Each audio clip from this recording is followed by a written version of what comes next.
So you've probably heard we don't know the results. But I did not want to let another minute go by without thanking all of you.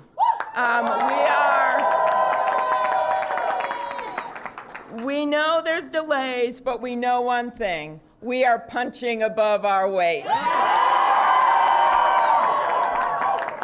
My heart is full tonight. One, because I have my great chair here. Thank you, Andy McGuire. Two, because I have this fantastic staff that has stood with us all the time. And three, because my husband and daughter are here with me tonight. And I want to thank them. I want to thank our tireless field organizers, the unstoppable volunteers who would never give up. And we are feeling so good tonight. And I cannot wait. Somehow, some way, I'm going to get on a plane tonight to New Hampshire. And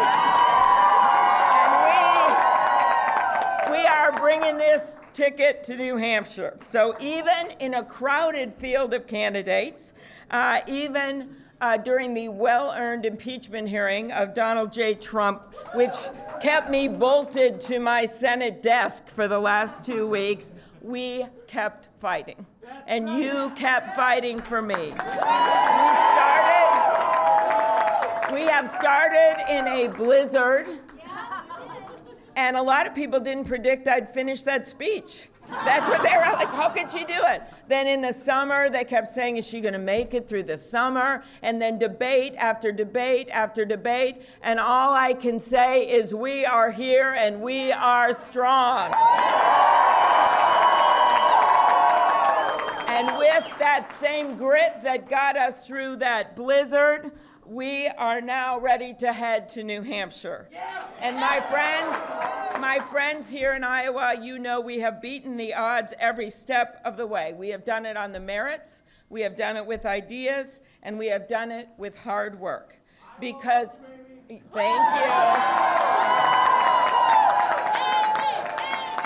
We know in our hearts that in a democracy, it is not about the loudest voice or the biggest bank account.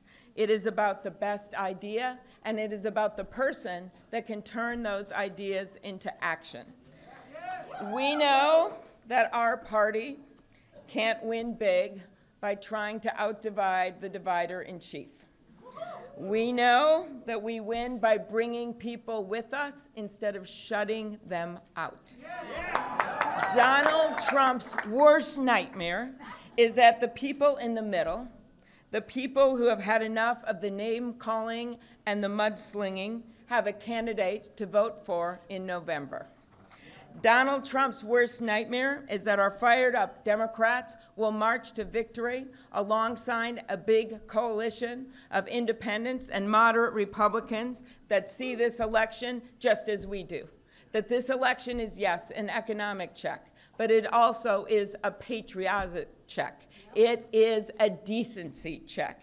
It is the simple idea, it's a simple idea that the heart of America is so much bigger than the heart of this guy in the White House.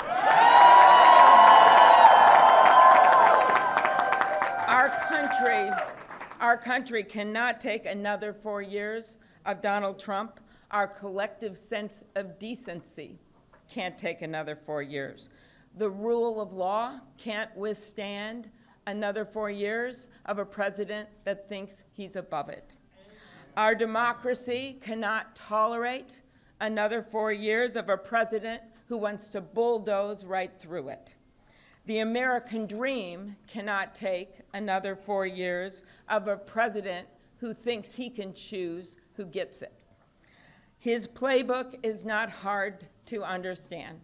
It is really 3 words: divide and demoralize. Well, I have a playbook that's 3 words: unite and lead. And that is what we need to do. That is how I have passed over 100 bills as the lead Democrat in the United States Senate, in the middle of that gridlock. And that is how I have won elections in the reddest of red congressional districts, in the bluest of blue congressional districts. The president, though, he might as well have a sign on his desk that says, "The buck stops anywhere but here." Look at what he has done. He blames everyone for our problems. He blames everyone, people that shouldn't be blamed. Who does he blame? He blames immigrants, right? He blames Barack Obama. He blames the Fed chair that he nominated, the energy secretary that he appointed, the generals that he commands, and yes, the King of Denmark. He even recently blamed Justin Trudeau for cutting him out of the Canadian version of Home Alone 2. Who does that? Who does that? So let me tell you what I will do. When I am behind that desk, I will take responsibility instead of passing it on. I will reach across the aisle and work with Americans in good faith. Instead of picking fights, I'll bring this country together instead of pushing it apart. Some of you may know that old story about Franklin Delano Roosevelt. And it was a story about how after he died, they put his body on a train and it worked its way to Washington, D.C. And there's a story of a reporter who came upon a man who was crying by the side of those tracks. And the man had his hat on his chest and he was sobbing. And the reporter looked at him and said, "Sir, do you know President Roosevelt? Did you know him?" And the man says, "No, I didn't know President Roosevelt, but he knew me. He knew me." And what we are missing so much right now in our country is that sense of empathy. We are missing that caring. And I promise you this, I will bring back that sacred trust between the American people and the President of the United States.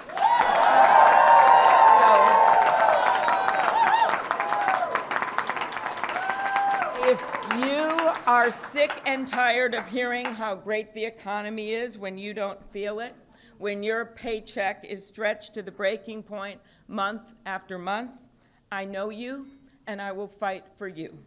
If you are sick of choosing between paying for daycare for your kids and long-term care for your parents, I know you and I will fight for you. If you're sick of being torn between filling a refrigerator and filling a prescription, I know you and I will fight for you. And if you want a Democratic nominee who can make our tent bigger and our coalition wider and our coattails longer,